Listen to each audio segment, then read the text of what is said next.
তো এই যে বিরিয়ানি হাঁড়ি খুলে গেল। দাদা উপরে কি এগুলো? খোয়া কি আছে? খোয়া কি উপর থেকে দাও? বাহ।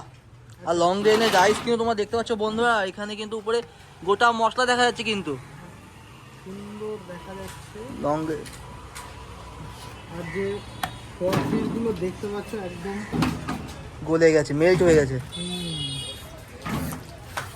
মানে কালার কি ইউজ করা হয় না। আর সুন্দর করে স্মেল বেরোচ্ছে কিন্তু একটা সুন্দর একটা হালকা অ্যারোমা।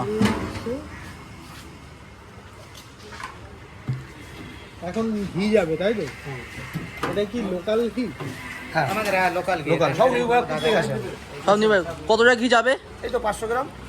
এক কোটা 500 গ্রাম পর্যন্ত চলে যাবে। বেশ। আর দেখতে পাচ্ছ বন্ধুরা কিন্তু ঘি চলে গেল, ঘিঘিময় হয়ে গেল, ঘিঘিময়।